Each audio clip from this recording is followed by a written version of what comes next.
20 questions with JR Starr, Starr. JR. Welcome to 20 questions with. How are you doing there?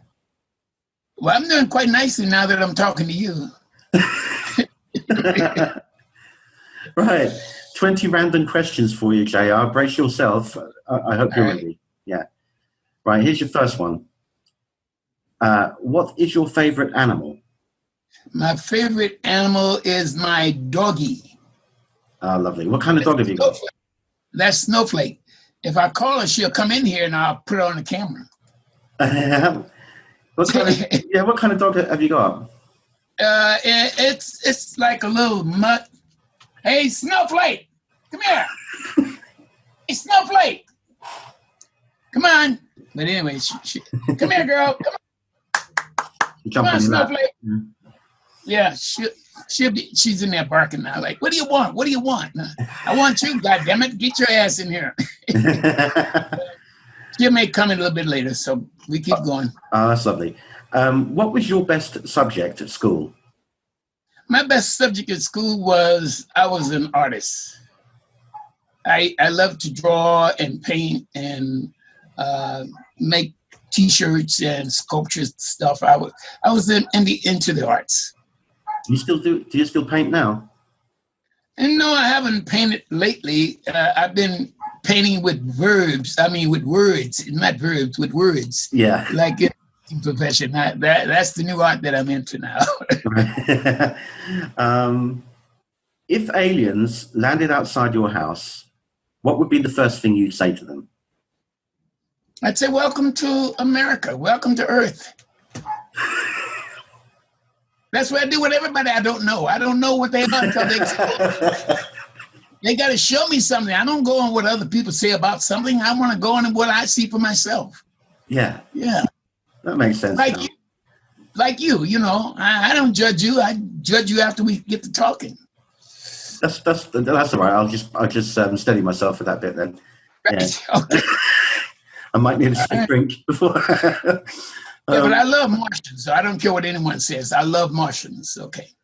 Oh, that's cool. Yeah, I haven't met any myself, but yeah. I make it aliens, so it's everybody, not just Martians, because we got other planets.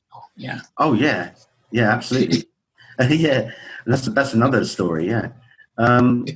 What was your favorite childhood toy? What's favorite? Which one? What was your favorite childhood toy? The toy when you were a kid? Oh, when I was a kid to play with? Yeah. Oh, you know what? We couldn't afford toys when I was coming up. So we used to make our own toys. And what we would do is we would take like the cans that they took the food out of, and then we put strings on them and we step on them, and then they wrap around your feet. And so you just walk around like you were Frankenstein, like. Oh, yeah. I know what you mean. Yeah. Yeah. I don't know. You may have heard that. So I think I have seen that. Yeah, I have seen it. And then the other one was we used to make our own scooters. Like we take a 2x4 and cut it off about maybe 3 to 4, about 3 feet, 3.5 feet long, and then cut a groove in on each end, and then we put the wheels from another stroller or something, and we would put on there and put a handle on it, and we scoot down the street. So we made homemade scooters. That's brilliant, man. We were selling them. Nobody had to make them anymore. We used to have you get back to the tin can thing, the two boring holes in them. Yeah, and having a string for what tracks from one end of one can to the other. And one person would talk, and the other person would put one to his ear, and you could communicate. Yeah. They were like early walkie-talkies. Yeah. Mobile phones, Yeah. Yeah. You see, we're on different sides of the earth, but yet we have similar things in common. You know what I'm saying? Yeah. Extraordinary. Isn't it? Yeah. Strange. Things were more simple then, JR. You didn't need all this tech that we've got now. Right. The way they used to communicate with you was not through like a text message on your phone. It was how good the lungs were on your, set of lungs that your parents had for shouting for you to come back to the house. That's right. They would call you when you were 2 blocks down this road. Hey, get your behind And if you didn't, you were in deep trouble. Go to the store. Come on back. You get back for your dinner, and then you got to go to bed for school. You know. Yeah. Yeah. You got to be at 9 o'clock curfew. We had. Yeah, that's right. Absolutely. That was the latest we could be out. It's amazing how things change, isn't it? Yeah. If you could invite a famous person from history to dinner, who would it be and why? I think it would be Frederick Douglass. Frederick Douglass was one of the first people in history that I was aware of that they would let him speak. And when he was speaking, he was always trying to get the country to come together and recognize everybody for what their worth is and not keep dogging them and, causing them to have less worth than anybody else. Yeah. And especially like I said, the thing that got me the most with America is I found out by listening to him and other historians is that because Blacks were brought over here, but we were brought over here at a price, so we weren't free. That's number one. They had to pay for us. Yeah. Number two, after we got here, we couldn't like Blacks in this country. I tell people to go to 100 Black inventions that was made in America that helped everybody. When they were inventing these, because they were owned by the owner of the plantation, they couldn't patent anything because they didn't have a right to do that, And right. then number two, the last thing that really got me is you keep hearing white people say, pull yourself up by your bootstraps. I said, well, why didn't you guys give us the 40 mules and 40 acres and a mule like you promised? And when white folks came over from other countries, you gave them free lands, you built colleges for them, and you did all that stuff, but you wouldn't do it for the Blacks that helped you out for over 400 years. I mean, that's to me, it's crazy. Mm. So that's where I'm at, man. I like my history, and America does not teach her history proper to her people. And that's where the big problem is. Yeah. If you don't know where you came from, you can't deal with where you're going. So that's why we have the big division in America, because it's lopsided. Oh, yeah, very much. Like, we love our country. We understand. We're trying to work it out, so we're moving forward. Yeah, you have to keep going, unfortunately. Yeah. You got to keep fighting the good fight, Yes, sir. Yeah. Well, we fight the good fight every day, and you see it like they used to say we couldn't swim, we couldn't play tennis, we couldn't play golf, we couldn't play baseball, we couldn't play, and all that. They didn't want you to play with them, but then once they merged it all together, they found out, wow, man, somebody been lying to us all this time about what you Black people can't do. I say, well, once you let us in and compete, then you find out who can and who can't. Yeah. So. That's right. You're right. Yeah. Okay, JR. Right, next question. What is your favorite alcoholic beverage? I don't drink. You don't drink? I don't drink. But if I did, I like the little thing was called like Kahlua, because it kind of. Yeah, I've had that. I've had Kahlua. Yeah, it's very nice actually. Yeah. That was good. Yeah, and I always put it in coffee. Yes, that's right. It's the coffee kind of liqueur thing. Yeah. It's quite nice actually. Yeah. Okay. What would you name your boat if you had one? If I had a boat, what would I name it? I'd name it Adventure. That's a good one. Yeah. Yeah. Adventure, because I love to go. People say, why you always want to go over here and go over there and do this and do that and do that? I say, because that's what life is all about. You got to explore it. And then exploring it, you got to move and you got to deal with other people. And now, see, when I was in the Navy, I went to like 3/4 of the way around the world, dealt with all kind of, I did China, I went to Japan, I went to Korea, I went to Philippines, I went to Australia, the New Zealands, Alaska, all those places, and intermingle with the people. And I said that was one of the best experiences I've had in my life. And everybody should be able to go, and like the guy that just died, Bardone. Oh, yes. Yeah. The cook guy. I mean, that's what he did. He didn't judge people. He just went to enjoy them and let you see other people through his eyes and how we react. And if more people went that direction, we'd have a much better earth. I'm serious. We'd have a much better. Yeah, I understand. I really appreciate what you're saying there, because travel does broaden the mind. Right. You're saying we should see other And countries. mixing with other cultures broadens the mind too. Exactly. Yeah. Exactly. Yeah, they go hand in hand, in my opinion. Right. Absolutely. And they're funny enough, although I don't mean it funny in a ha-ha way, but it leads me into the next one, as you just spoke about the man that died who was a cook. Right. My next question is, are you a good cook? Oh, absolutely, brother. People come from all over to get some of my vitlins, you know. They want, and I have a specialty. I don't do it anymore, but I have a specialty that I used to make for everybody, other than my barbecuing and roasting and baking cakes. And I did all of it. I bake, cook, boil, broil, whatever. Mm-hmm. But I used to make a pot called chitlings. Right. You know what chitlings are, right? Chitlings are the innards of a hog guts. But if you don't cook it right, it's not going to come out right.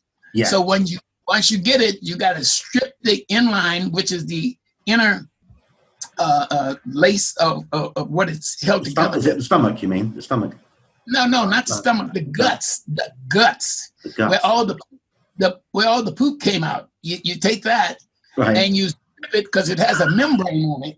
And you have to separate the membrane so that you can get to the outer part, which is the meat. So the poop never really touched the meat. It only went through the lining, you know. Oh, that's good. Thank God for that. you take that and man, it stink like the devil. But when you get through stripping it and you wash it down real good, and you wash it down with I use bleach, and bleach is like a bacteria equalizer. It kills everything, right? Yeah, sure. So, and then they come out pretty and white. And then after you do that, you put them in a big pot, and then you let them boil, and you let them boil until they become tender. And that takes about 2 hours, or maybe 2.5 hours. And man, you talking about, then you put garlic in them, and you put all the other kind of seasoning in it. And when it comes out, people love it. And there's a place in San Francisco that sells chitlings, and they sell them in almost a little bigger than about the size of a teacup. $20 a cup. Wow. It's like caviar. So this stuff is like obviously a precious commodity to get. It's a precious commodity, yeah. Yeah, that's what. But it's a thing that came about because of slavery. Because see, the masters ate all the high end of the pig.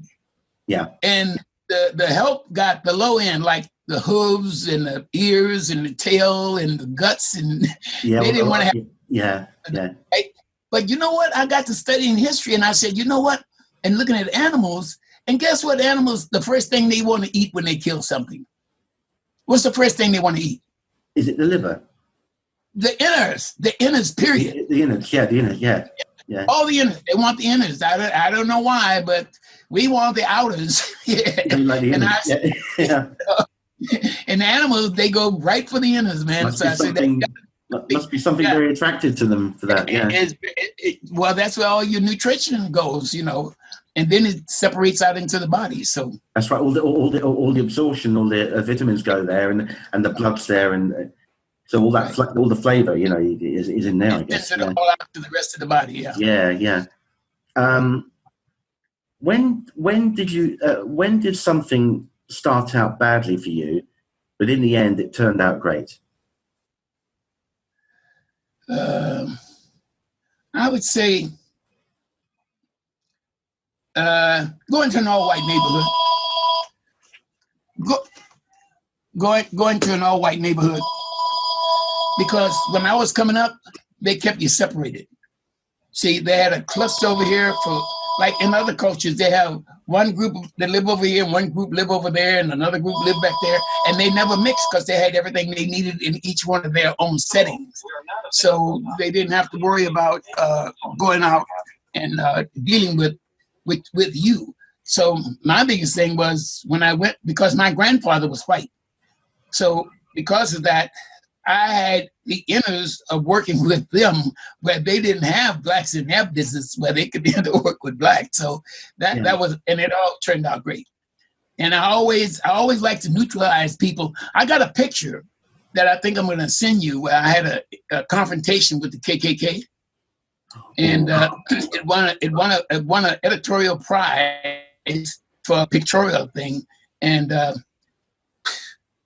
I just said they were passing out pamphlets, and I got in and I grabbed one, and one of the other Klansmen told the other one, "Don't give that nigga that pamphlet."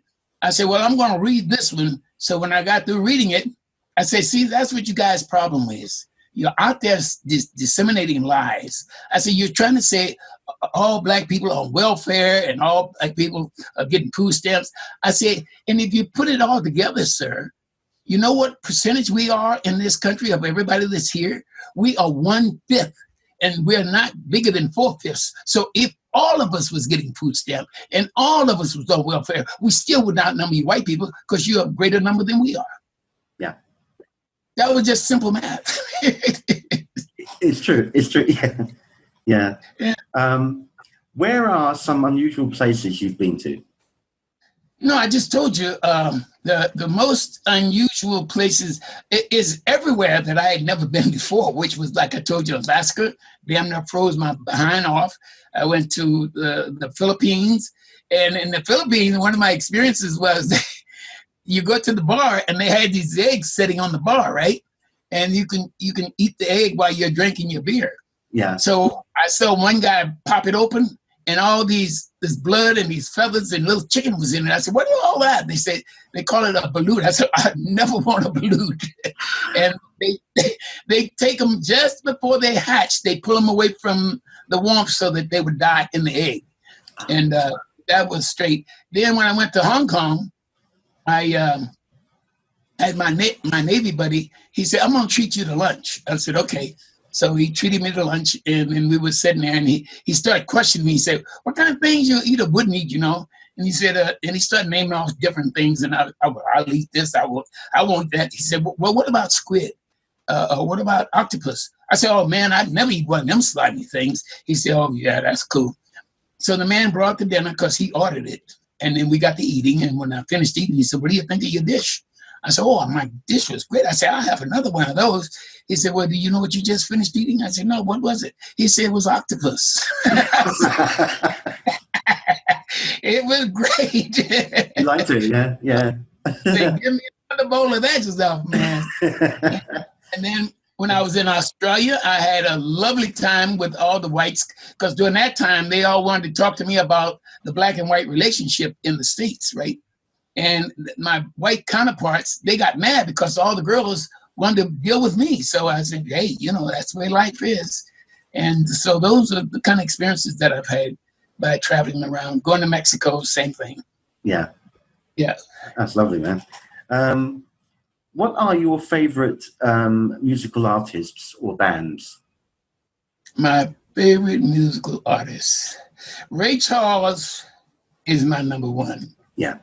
Number two would be Michael Jackson. I thought he was the most creative musical person on stage, and nobody has been able to touch him. I thought Aretha Franklin was great. Etta James was great. Those are most of the people from my era. So they were all like doing music like music should be done. But then all of a sudden we got into this rapping, and then we got into the grunge. I watch it and I, accept it, but it's not my cup of tea. Yeah. Yeah.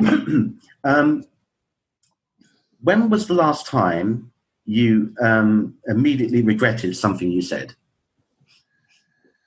Oh, and I'm talking to my wife. I regret a lot of things I say to her. like good morning or something? It just falls out, but after 54 years, I guess she's kind of like, well, I know he's going to say something that he shouldn't say, and I'm just going to look over it. But other than that, we get along very well together. Oh, that's great. That's a long time as well. Congratulations. Yeah, 54 years is that's a good stint. We're just like boyfriend and girlfriend, really. We just like meeting all the time. So that's wonderful. That's great. I'm going to ask you, name one country, because you're talking about places you have been to, but name one country that you'd like to visit that you haven't already.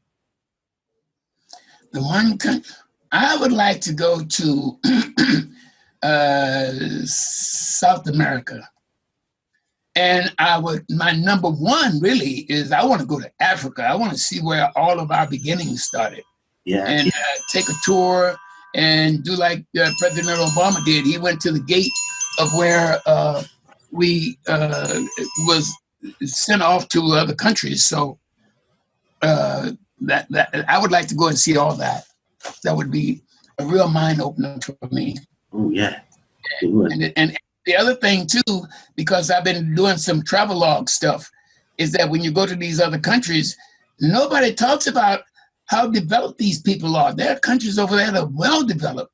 They're just like being in LA, you know, but all we see is the jungle, and all we see is the people with no clothes on, and all we see is huts. And so you can't get an appreciation if you don't see the whole story, instead of just what they want to pigeonhole you or put you on a what I call it a microscope, and that's all you see. That's not the true picture. You got to see the whole thing. Yeah, it's a huge country as well. So I mean, absolutely, you know, it's a huge country, and the people are so diversified. It's amazing. It's amazing how diversified they are.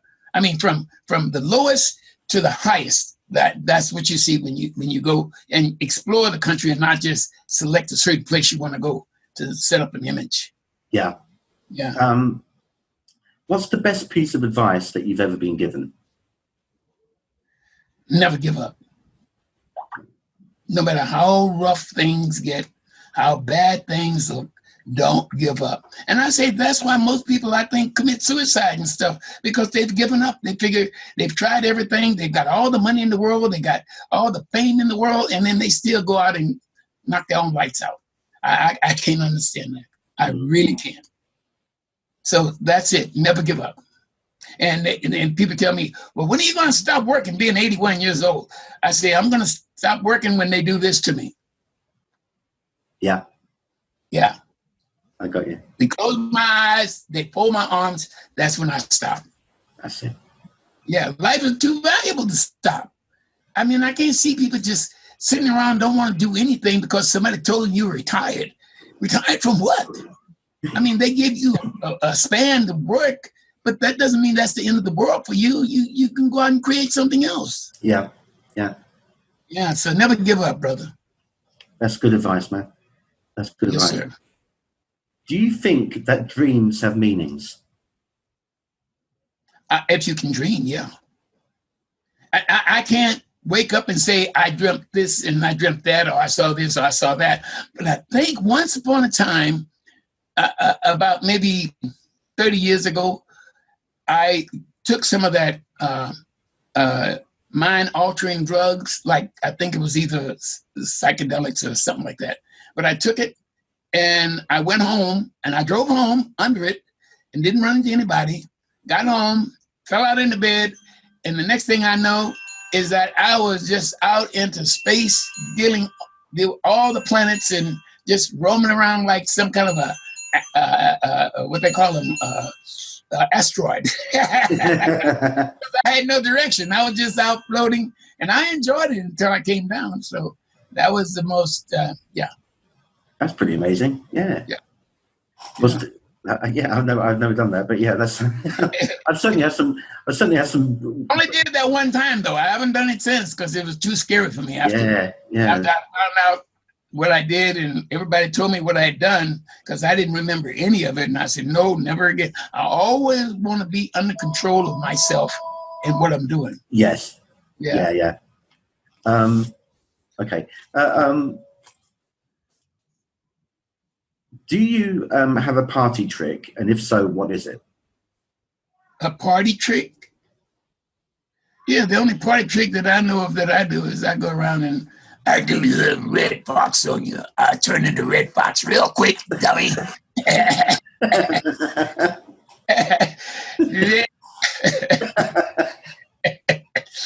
Nobody's expecting that.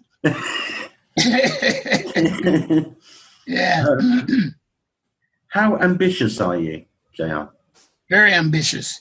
People ask me, how many things do you don't do? Because everything they know about me, I do just about everything. Yeah. I mean, I'm into the arts. I'm into the technology. I'm into the automobile business. I'm into painting, construction, and you name it. And hey, I'm doing it. I put it that way. Yeah. What do you like to do to relax? Right now, I just relaxing to me is discovering stuff. I guess you don't call it relaxing, but to me, it's discovering stuff. I like to. I read into something, and then after I read down a little bit, it turns me on to something else, and then I want to stop that and then go check that out, and then come back, and so it just constantly building my awareness and being sharp about what's around me. That's my relaxation. Okay. Do you preference here, JR, the beach or the woods? The woods. Good man. Because I'm not too much of the underworld of the water like I am in the woods. See, I can go through the woods and go through all the, but I have to breathe. And those containers that they have that they put on you to go underwater, it's guaranteed to work right. So you're only in control if you're in the woods. You're not in control if you're underwater. You want to keep your feet firmly on the ground, And if you had a superhero power, what would it be and why? I would like to be. I've always used this word only because I knew of it from comic books. But I always wanted to be like a Superman. And in Superman, I see so much devastation, and I see so much rough stuff, and so much inequalities and all that. And I would like to be able to go in, like Superman would go in and dive in and help these people out of this problem and help people out of that problem. So that's what I am. I'm one of those guys. I just want to let everybody come out of their problems and feel good about themselves. Because when they feel good about themselves, I feel good about myself. Yeah. And that's a wonderful way to end it there, JR, because that is your 20 questions. Oh, well, thank you very much. It was so much fun. Thank you, Frank. That was great, man. Yeah. Anytime. So yeah, I'm really pleased that you joined me, JR. It's been really nice to talk to you about this. And I'm pleased that I joined you too. And your face makes me feel very comfortable talking to you because your face has that nice smile on it, and that you can't beat that. So you're blessed. Thank you. Yeah. You've got a good smile too, and a great laugh, and a great joy for life. Thank you, sir. And that is infectious as well when people. Right. And we'll be back again with another 20 questions. I don't know when, but with another guest sometime in the future. You keep watching, man. Okay. Take care, man. Okay. Bye-bye now. Take care.